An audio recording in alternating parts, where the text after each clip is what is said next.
ಗೆಲ್ತೀನಿ ಅನ್ನುವಂಥ ಮಾತನ್ನು ಸಹಿತ ಈ ರಾಹುಲ್ ಗಾಂಧಿಯವರು ಹೇಳ್ತಾ ಇದ್ದಾರೆ. ಹೀಗಾಗಿ ರಾಹುಲ್ ಗಾಂಧಿಯವ್ರನ್ನ ಇವತ್ತು ನಾವು ಯಾವ ರೀತಿ ಹೇಳ್ಬೋದು, ಯಾವ ರೀತಿ ಕೇಳ್ಬೋದು ಅಂದ್ರೆ ಅವ್ರದಿಂದವರು ಹಿಂದೆಂದಿಗಿಂತಲೂ ಹೆಚ್ಚು ಪರಿಪಕ್ವವಾದ ರಾಜಕಾರಣಿಯಾಗಿ ತಯಾರಾಗ್ತಾ ಇದ್ದಾರಂತ.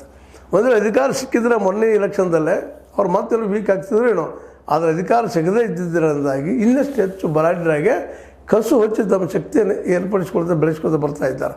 ಇದರಿಂದಾಗಿ ನಾವು ಇವತ್ತು ರಾಹುಲ್ ಅವ್ರನ್ನ ನಂಬಬೇಕಾಗಿದೆ. ಮತ್ತೊಂದು ರಾಹುಲ್ ಒಂದು ಕಡೆ ಹೇಳ್ತಾರೆ, ತಪ್ಪುಗಳಿಂದ ಪಕ್ಷ ಪಾಠ ಕಲಿಯುತ್ತದೆ.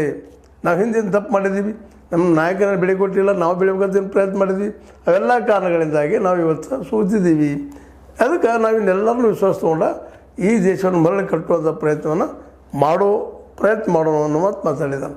ಒಟ್ಟಾರೆಯಾಗಿ ರಾಹುಲ್ ಗಾಂಧಿ ಅಂದರೆ ಕಾಂಗ್ರೆಸ್ಸಿನ ಹೆಡ್ರು ಇವತ್ತು ಏನು ವಿಚಾರ ಮಾಡ್ತಾ ಇದ್ದಾರಪ್ಪ ಅಂತಂದ್ರೆ ತಾವು ಕಳೆದುಕೊಂಡಂತಹ ಈ ಒಂದು ಮತ ಬ್ಯಾಂಕನ್ನು ಮರಳಿ ಪಡ್ಕೊಳ್ಳೋ ಪ್ರಯತ್ನ ಮಾಡ್ತಾ ಇದ್ದಾರೆ. ಮತ್ತು ಅವ್ರು ಅಂದ್ಕೊಂಡು ನಾವು ಎಲ್ಲ ಮತಗಳು ಇದ್ರ ಪರವಾಗಿ ಬಂದರೆ ನಿಶ್ಚಿತವಾಗಿಯೂ ಇದು BJP ಈ ಒಂದು ಉತ್ತರ ಪ್ರದೇಶ ಮತ್ತು ಬಿಹಾರದಲ್ಲಿ ತನ್ನ ನೆಲೆಯನ್ನು ಕಳ್ಕೊಳ್ಳೋ ಸಹಿತ ಸಾಧ್ಯತೆಗಳಿದ್ದಾವೆ ಅಂತೇಳಿ ಒಂದಿಷ್ಟು ವಾದಗಳು ಕೇಳಿ ಬರ್ತಾ ಇದ್ದಾವೆ. ಆದರೆ ಏನೂ ನೋಡಬೇಕಾಗಿದೆ.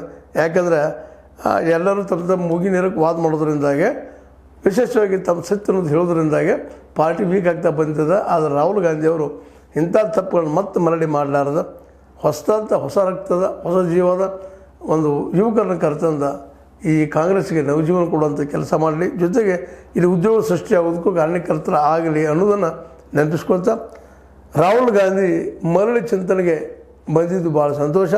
ಅವರು ತಪ್ಪುಗಳಿಂದ ಪಾಠ ಕಲಿತಿದ್ರೆ ಮೊದಲು ಮಾಡಬೇಕಾದ ಕೆಲಸ ಏನಪ್ಪ ಅಂತಂದ್ರೆ ಜನರ ಹತ್ರ ಹೋಗಿ ತನ್ನ ತಪ್ಪುಗಳನ್ನ ಒಪ್ಕೊಳ್ತಾ ಇನ್ನೊಂದು ಭಾಳ ಮುಖ್ಯವಾದ ಮಾತು ಈಗ ಹೇಳಿದ್ದದ ಏನಪ್ಪ ಅಂತಂದ್ರೆ ಈ ಸೇವಾದಳವನ್ನು ಪುನರುಜ್ಜೀವನ ಮಾಡಿಸೋದು. ಅದು ಮಾಡಿದರೆ ಕಾಂಗ್ರೆಸ್ ತಂತ್ರ ಎದ್ದು ಹೋಗ್ತದೆ ಅಂತ ಮಾತನ್ನು ನೆನಪಿಟ್ಕೊಂಡು ಆ ದಿಶೆಯಲ್ಲಿ ಪ್ರಯತ್ನ ಮಾಡಲಿ ಅಂಥೇಳಿ, ಇದು ನಿಮಗೆ ಲೈಕ್ ಆಗಿರ್ಬೋದು. ಲೈಕ್ ಮಾಡಿ, ಶೇರ್ ಮಾಡಿರಿ, ಕಾಮೆಂಟ್ ಮಾಡಿ, ಜೊತೆಗೆ ಸಬ್ಸ್ಕ್ರೈಬ್ ನಿಲ್ಲಿಸ್ಕೋಬೇಡ್ರಿ.